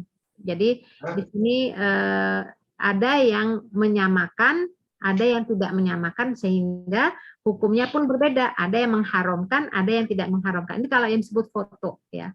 Nah, foto itu apakah sama atau tidak, ini berbeda pandangan ya. Tapi paling tidak foto itu kalau kita merujuk misalnya dalam pendapat Dr. Sukodowi misalnya dalam halal haramnya, itu menjelaskan foto itu nggak sama dengan gambar atau lukisan. Maksudnya patung-patung ya atau lukisan dengan orang melukis itu nggak sama foto itu. Kenapa? Karena teknik pengambilan foto itu berbeda, nggak sama dengan orang melukis ya. Kalau dalam mengambil foto itu kan tidak ada unsur meniru, karena yang ada itu kan sebenarnya gambar kita sendiri ya. Jadi kena cahaya kayak orang ngaca gitu ya. Beda dengan lukisan yang hasil karya ya dibuat. Ada yang orang melukis itu sampai mirip banget ya. Nah, jadi untuk untuk menjelaskan masalah hukum asal foto itu berarti hukumnya mubah kalau kita mendefinisikan seperti ini. Tapi kalau bagi yang menyamakannya sama foto itu sama dengan lukisan, sama dengan gambar, ya mereka mengharamkan. Ya, jadi kalau saya mah berpandangan ya foto itu beda dengan lukisan. Ya, foto ini kan karena kecanggihan teknologi akhirnya bisa akhirnya itu kan didapat dari cahaya hasilnya kan dari menangkap cahaya yang seperti kita lah gitu, bukan hasil karya tangan kita gitu. Maka di sini hukumnya mubah. Tentu saja kalau digunakan untuk hal yang positif pasti dia bermanfaat ya, pasti dia berpahala ya. Tapi kalau foto itu digunakan untuk yang yang negatif seperti untuk pamer, untuk ria, itu untuk supaya orang tertarik sehingga bersyahwat, nah itu tentu saja haram ya. Jadi jelas sekali lagi bahwa foto itu tidak sama dengan gambar atau lukisan ya. Nah, di sini memang ada hadisnya, hadis sahih tentang gambar itu ya. Inna asyaddan nas azaban indallahi yaumal qiyamah al-musawwirin. Orang yang paling keras azabnya di hari kiamat di sisi Allah itu adalah musawwirin, orang yang suka menggambar gambar ya. Innalladzina yasnauna hadhihi suwar yu'adzibuna yaumal qiyamah. Yuqalu lahum ahyu ma khalaqtum. Orang yang menggambar gambar ini, maksudnya gambar makhluk bernyawa, akan diazab di hari kiamat dan akan dikatakan kepada mereka, hidupkanlah apa yang kalian buat ini. Jadi dalam hadis ini nih orang-orang yang melukis, membuat patung, tukang gambar itu jelas tidak akan mendapatkan siksa yang paling keras ya. Bahkan Rasul juga ketika masuk ke rumah itu hordengnya itu bergambar makhluk hidup, kata Nabi turunkan, mengganggu konsentrasi ya. Akhirnya oleh Ibunda Aisyah itu dibuat sarung bantal, sesuatu yang dihinakan lah ya. Nah, seperti itu. Jadi hukum selfie itu haram. Foto nih ya kan, selfie itu kan foto. Foto selfie termasuk apa yang dimaksudkan dalam hadis tersebutnya. Ini kalau yang berpandangan haram ya. Jadi kalau selfie itu yang terkait foto itu jelas haram ya. Sesuai dengan hadis tadi. Ini kan saya memaparkan yang haram dan yang mubahnya. Ini yang haram ya. Karena selfie adalah gambar makhluk hidup yang tidak dibolehkan dalam Islam. Foto selfie menunjukkan wajah atau bahkan tubuh makhluk hidup secara jelas ya. Video selfie juga sama hukumnya karena sama-sama menampilkan anggota tubuh, bahkan dalam video lebih jelas karena gambarnya bisa bergerak-gerak. Ini bagi yang berpatokan atau mengambil hukum selfie itu haram berdasarkan hadis tadi. Nah, sedangkan hukum selfie yang mubah atau mandub, ya mubah atau mandub, ini juga punya dalil. Al-aslu fil muamalah al-ibahah hatta yadullad dalil ala tahrimiha. Ini kaidah hukum fikih ya. Asal hukum muamalah tuh boleh sampai ada dalil yang mengharamkannya. Nah, ini juga saya ambil dari Fiqhul Islam wa Adilatuhu, juz keempat, halaman 233, itu dijelaskan ya bahwa foto atau hasil kamera itu hukumnya boleh dan tidak terlarang menggantungkannya di dinding rumah dan lainnya selama tidak mendatangkan fitnah, tidak memperlihatkan aurat seperti foto wanita yang memperlihatkan tubuhnya selain wajah dan kedua telapak tangan. Jadi artinya semuanya innamal a'malu binniyat ya. Jadi itulah selfie ya. Kemudian foto yang terkait dengan pas foto dan segala macam ya. Sekarang kan kebutuhannya sangat tinggi ya. Foto itu kan penting banget ya, apalagi dalam politik ya, dalam berita. Masa kalau misalnya ada pemilihan nggak ada fotonya tuh seorang milih siapa gitu ya. Berita-berita di surat kabar ya, sarana berbisnis juga kan perlu tahu, apalagi sekarang ada bisnis online, muamalah dalam bisnis online itu kan kita harus tahu juga siapa yang ininya, kita kerjasama dengan siapa, kan harus ada foto juga ya, jadi itu juga sarana berbisnis. Bahkan dokumentasi instansi pendidikan juga penting, murid-muridnya kan semuanya foto juga ya. Bahan investigasi pihak kepolisian kan foto juga tuh, siapa nih pencurinya, penjahatnya, mana orangnya, mana fotonya. Bahkan kadang-kadang karena nggak bisa memotret kan dilukis kan. Karena tadi hadisnya kan jelas orang yang melukis itu kan dapat azab yang keras nanti di yaumil kiamat. Tapi dibutuhkan sebagai bahan investigasi kan, orang yang melihat mungkinnya korban dia bisa mengira-ngira seperti apa, kan ada yang pelukis canggih itu ya, dia bisa melukisnya, menggambarkan orang yang telah berbuat jahat. Ini kan penting seperti ini. Termasuk urgensi pencatatan sipil warga negara ya. Jadi hal-hal yang pemilihan pemimpin, kepala daerah, jadi nggak bisa orang dibatasi atau dibatasi dengan foto itu haram. Terus gimana dong gitu ya. Nah, ini ya, jadi kita mengambil pandangan ibahah ini penting dan ini perlu, kecuali foto yang terkait dengan tujuan maksiat, ya, itu nggak dibenarkan. Ya. Tapi dari mubah bisa menjadi haram. Tadi kan hukumnya mubah, tapi bisa jadi haram ya. Haramnya kalau ada riya, ya pamer kebaikan, ya difoto dengan kerudung baru beli harga mahal, diupload ya, tujuannya ya supaya orang tahu gitu bahwa ini mahal, orangnya cantik gitu kan. Pamer harta, ya itu jelas haram. Termasuk ujub ya, bangga terhadap diri sendiri, ini cantik nih, mukanya mulus ya, kaki dipasang lah, apalagi mulutnya dimenyong-menyongin gitu ya, biar imut dan segala macam, akhirnya biar dipuji sama orang, nanti ada komen-komennya. Nah itu jelas ya, bisa jadi haram. Ingin dipuji, adanya takabur, sombong, ini adalah amalan hati ya, menimbulkan syahwat dan fitnah. Ini semuanya amalan hati. Makanya Dr. Yusuf Qaradawi mengatakan bahwa dosa yang dilakukan oleh hati itu terkadang jauh lebih berat, lebih besar daripada dosa yang dilakukan oleh anggota tubuh. Nah, beliau memberikan umpama dosanya iblis dengan dosanya Nabi Adam. Nabi Adam itu kan bapaknya manusia, iblis itu kan bapaknya jin ya, nenek moyangnya. Nah, kalau Nabi Adam kan salah ketika diperintahkan Allah, ketika Rasul Allah melarang la takul hadis syajarah, jangan makan buah ini, dimakan juga. Itu kan anggota tubuh ya makan. Sedangkan iblis itu besar dosanya, kenapa? Karena dia ketika diperintahkan Allah usjudu li Adam aba wastakbaro, dia nggak mau sujud, dia diam aja. Nah, ketika ditanya manaka ala antas jud id amartuk dalam surat Al-A'raf, apa yang menyebabkan kamu tidak mau sujud kepada Adam? Baru keluar isi hatinya, ana khairum minhu khalaqtani min nar wa khalaqtahu min tin. Aku lebih baik daripada dia, engkau ciptakan aku dari api, dia dari tanah. Sombong. Nah, ini amalan api, inilah yang menyebabkan iblis itu terkutuk sampai ya hari kiamat ya, menjadi makhluk yang terkutuk. Nah, ini kan amalan hati. Makanya yang tahu isi hati kita itu adalah kita sendiri. Orang lain nggak bisa menilai. Maka kita mulai dari membersihkan hati kita agar selfie itu tidak menjadi haram. Ya. Baik, ini barangkali terakhir ya, ibu-ibu, teman-teman.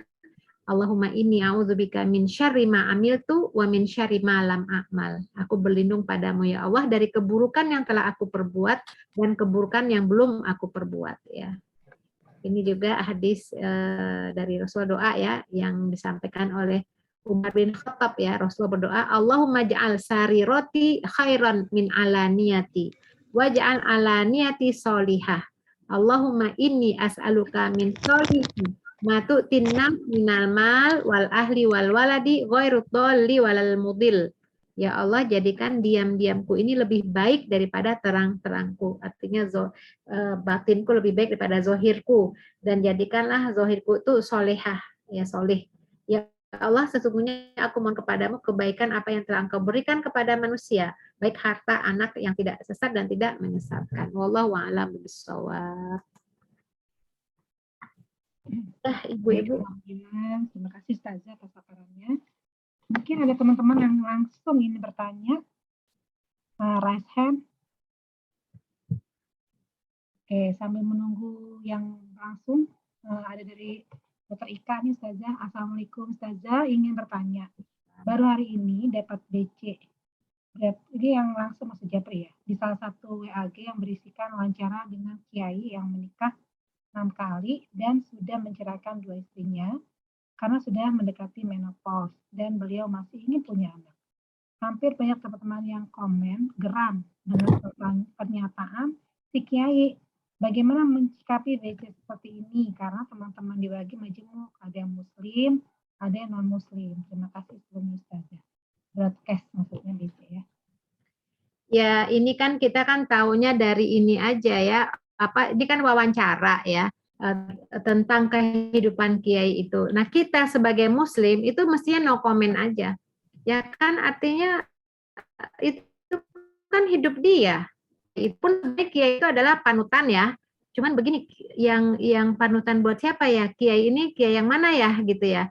Di mana ya dia? Kalau kita yang nggak kenal dia, apa yang aktivitas dia, apa yang dia kerjakan, no comment aja. Artinya hanya sekedar tahu ya sudah gitu.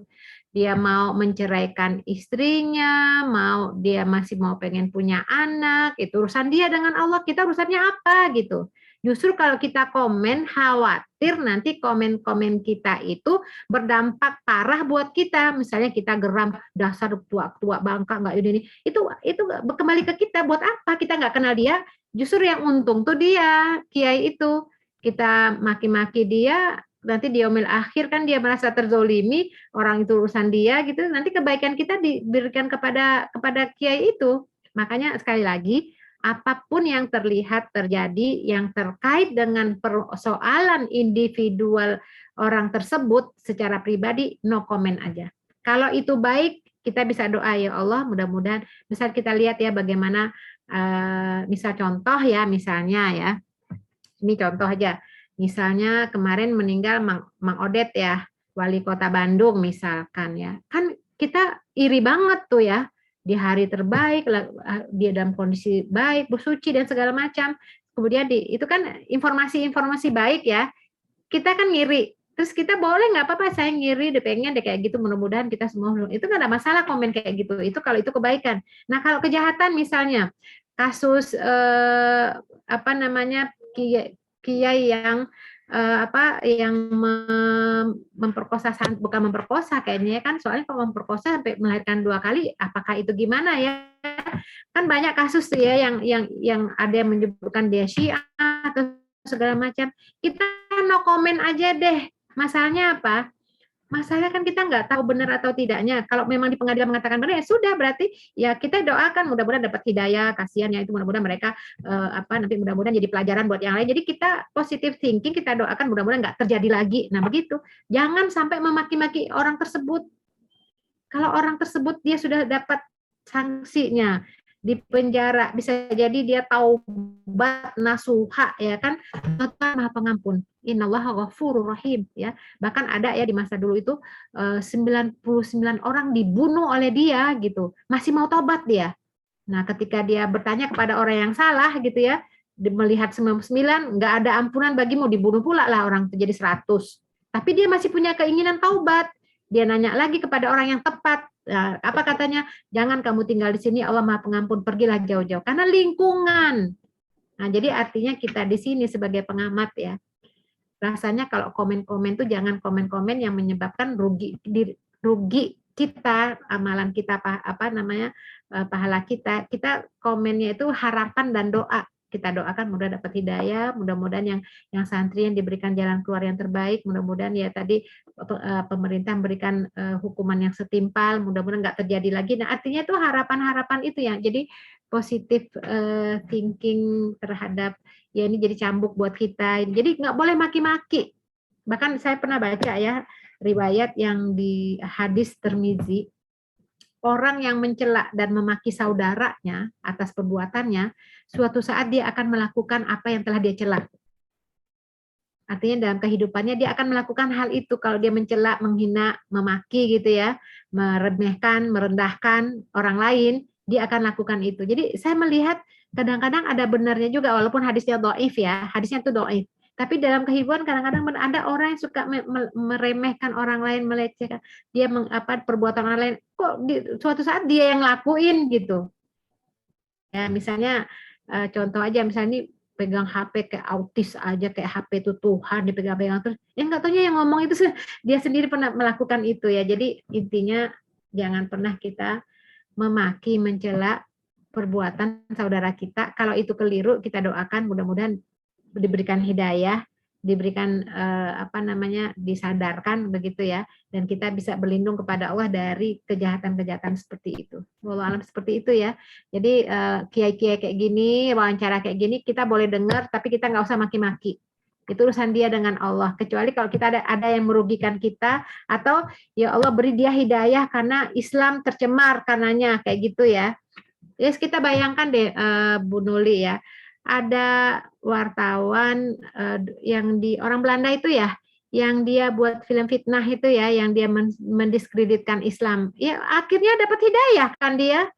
Ya itu orang yang di luar Islam aja bisa dapat hidayah, apalagi ini adalah sama saudara kita juga, sesama Islam, kitab sucinya sama, Al-Qur'an. Ya, nabinya Nabi Muhammad SAW, dia adalah saudara kita, tapi yang sedang berbuat maksiat. Kan nggak rasanya bagaimana kalau kita maki-maki, kita juga belum tentu baik, kita juga nggak tahu bagaimana akhir kehidupan kita kelak di yaumil akhir, nantinya ketika kita akan meninggal, kan kita nggak tahu. Ada orang yang di generasi terbaik aja selevel dengan tabiin itu dari penghafal Quran bisa sampai murtad, nauzubillah min zalik ya. Kok bisa ya? Ya itulah hidayah. Makanya jangan sampai kita ketika menilai orang, kita menganggap diri kita tuh paling baik, paling benar. Itu keliru, kadang-kadang nggak sadar juga ya. Misalnya kita lihat ada orang perempuan yang dia latar belakang pesantren, nggak taunya dia itu pakaiannya tuh seksi, kemudian mungkin artis atau apa, terus dimaki-maki ya, nauzubillah min zalik. Itu berarti kita nganggap diri kita paling benar, paling baik, jadi sombong. Nah orang sombong tuh kan tidak akan masuk surga walaupun sebesar biji sawi. La yadkhulul jannah man kana fi qalbihi zaratan minal kibar. Nggak akan masuk surga orang yang ada rasa sombong sebesar biji sawi dalam hatinya. Nauzubillah min dzalik. Jadi seperti itu ya, saya melihat dan menanggapi ya, kalau ada kiai yang diwawancarai menikah 6 kali, ya itu pilihan hidup dia ya. Artinya kita kalau memang dia keliru, semoga Allah mengampuninya gitu ya. Ini kan hak dia, ini kan urusan dia gitu ya. Mudah-mudahan tidak ada yang meniru gitu ya. Wallahu a'lam bishawab. Ustazah, ini ada dari Mira Santi. Assalamualaikum Ustazah, bagaimana hukumnya kita memblokir medsos saudara kita yang sering menyebar fitnah dan kebencian di medsos? Apakah ini termasuk memutus silaturahim? Secara saudara kita ini adalah adik ipar, misalnya masih ada hubungan keluarga dekat dengan kita. Iya, ini menarik ya.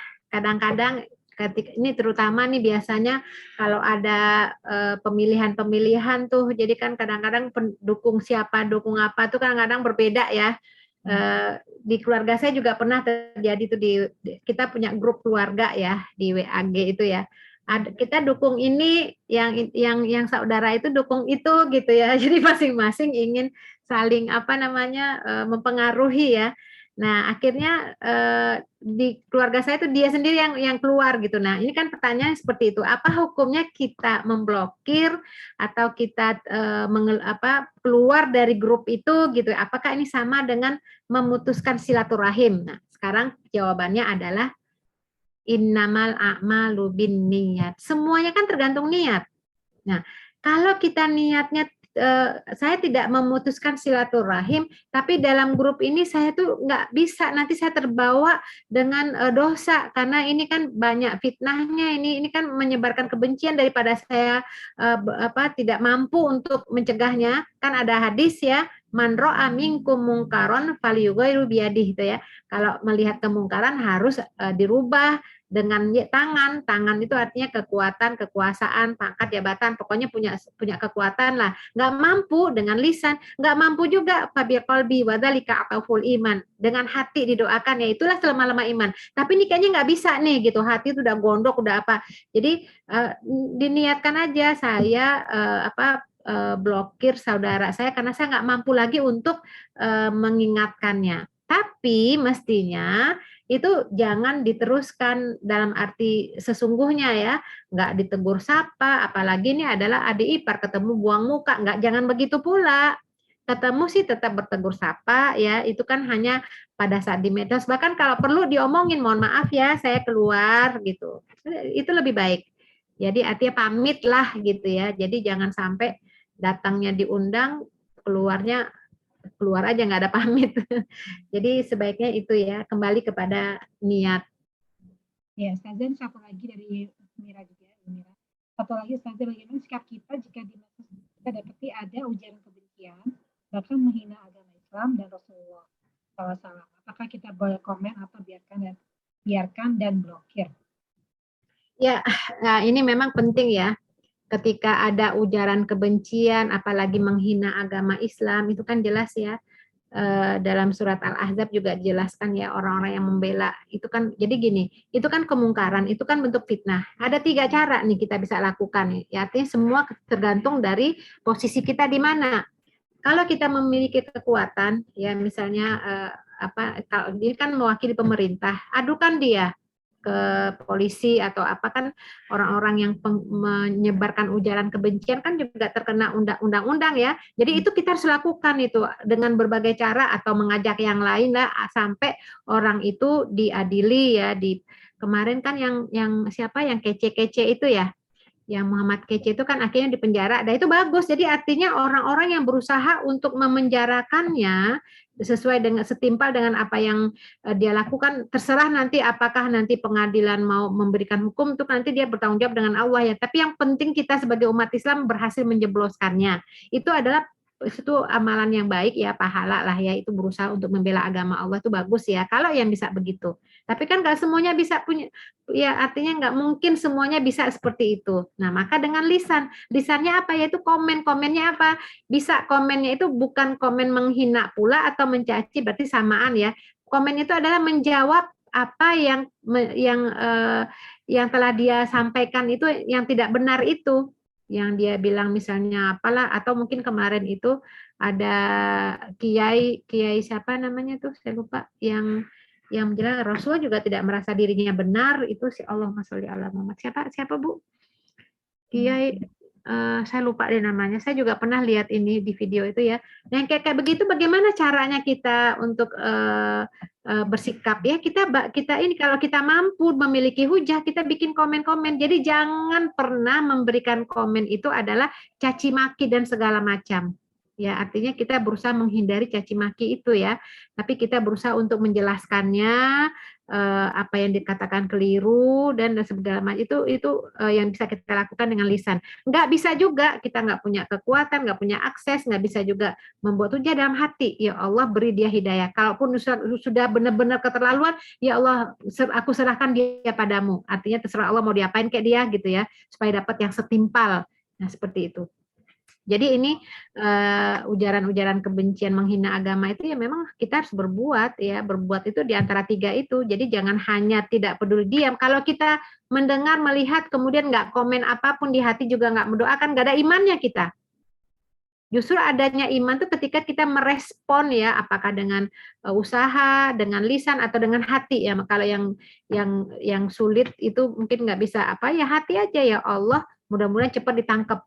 Ya Allah berikan, pokoknya apapun ya kita lakukan, jangan apatis, jangan juga apa namanya, apakah kita biarkan dan blokir. Kalau memang ini diadukan kan bisa ya, diadukan ujaran kebencian apa kan bisa tuh ya, di Facebook di mana-mana tuh bisa kita lakukan. Artinya ada action lah, sekecil apapun itu bagian dari upaya kita untuk membela agama ini.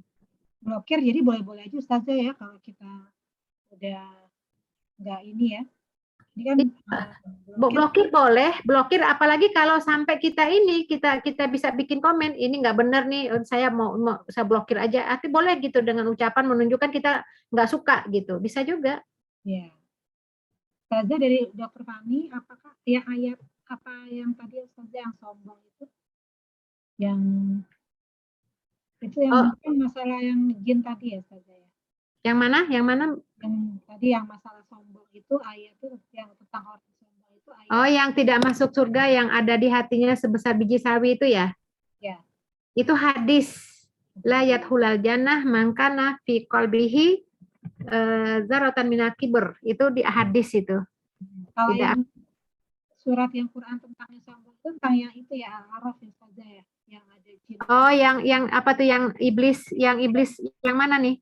Yang iblis tidak mau tunduk kepada Adam.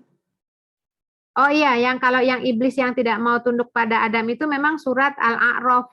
Ya. Surat Al-A'raf itu di ayat ke-11 ya, apa namanya? Sebentar, saya tepatnya ayatnya itu di ayat ke-12 ya. Qala ma mana'aka alla tasjud id amartuk. Ketika Allah bertanya kepada iblis, Allah kan Maha tahu ya, kok kamu nggak mau sujud ketika aku perintahkan kepadamu? Dijawab, ana khairun minhu. Ya, aku kan lebih baik dari dia. Jadi sebenarnya kesombongan itu dimiliki oleh orang-orang yang punya kelebihan harta, ilmu, kecantikan, kedudukan, pangkat, jabatan. Orang yang punya level tinggi ya, ketika dia melihat ke bawah tuh ada rasa meremehkan, merendahkan, itu kan sombong ya. Maka disinilah Islam memberikan kita arahan ya agar memiliki sifat tawadhu ya, rendah hati, baik gitu ya. Seperti itu, wallahu alam. Ya, ini katanya hadis dari yang tadi Ustazah bilang hadis itu riwayatnya siapa Ustazah? Hadis yang tadi tentang yang biji sawi. Oh ya, hadisnya itu saya apa namanya nggak pasti ingatnya ya.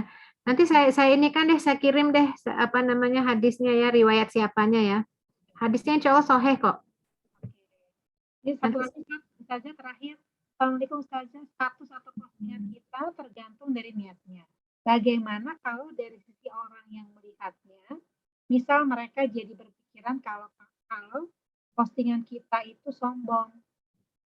Jadi kita khawatirnya, kita niatnya baik misalnya untuk melaporkan kegiatan-kegiatan karena mungkin kita public figure atau kita mungkin punya tanggung jawab pada organisasi atau apa ya. Nah, tapi ada orang yang berpikiran mungkin kita itu sombong atau bagaimana saja. Jadi gini, kita tidak diminta, tidak ditanyakan, tidak dihisap dengan apa yang orang lakukan terhadap kita. Ya. Tapi kita bertanggung jawab di hadapan Allah terhadap apa yang kita lakukan. Nah, tapi ada tapi juga. Islam itu kan dua arah. Tapi jangan juga sampai membuat orang itu suuzon dengan kita. Ya, jadi misalnya gini, ketika Rasulullah berdua dengan istri beliau, jadi waktu itu istri Rasulullah datang kepada Rasulullah malam hari waktu iktikaf ya. Kemudian pas pulang dianterin lagi ke rumahnya itu Sofia binti Huyai ya, berpapasan dengan sahabat Nabi ya. Sahabat itu kan sungkan ya kalau ada istri Nabi ya, mereka hanya mengucapkan salam kemudian berlalu. Nah Rasulullah panggil, tak sini, ini hadhihi Sofia zaujati, ini istriku Sofia. Kan istri Nabi kan pakai ini ya, pakai hijab ya. Jadi kan enggak, jadi jangan sampai ada zon kata sahabat, subhanallah ya Rasulullah, kami nggak mungkin menuduh engkau yang tidak. Ini syaitan itu mengalir di aliran darah. Ya kan, kalau namanya syaitan kan suka ada zon-zon, jangan-jangan perempuan lain ya, bukan istrinya, kayak gitu ya. Nah, Rasul menjelaskan ini istriku. Nah, begitu juga dengan postingan ini ya, jangan sampai juga kita mengupload status postingan yang menyebabkan orang itu suzon dengan kita, yang menyebabkan orang itu berburuk sangka dengan kita. Misalnya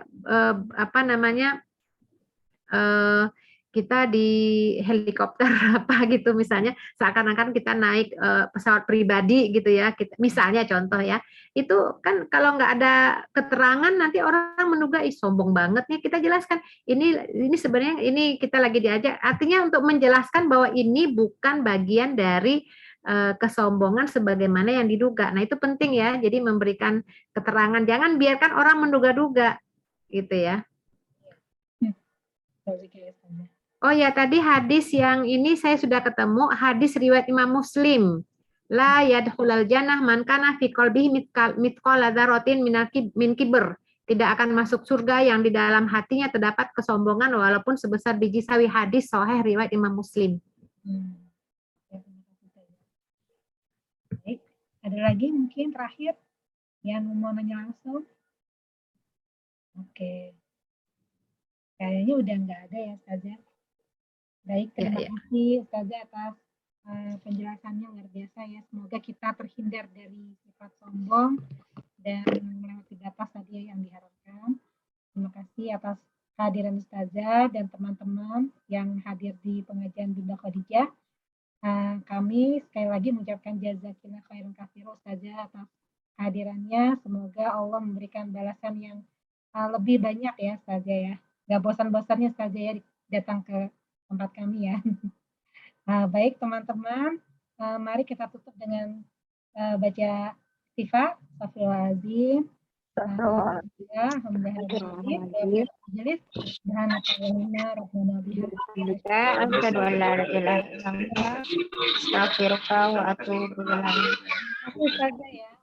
Amit ya, assalamualaikum. Jazakillah khair.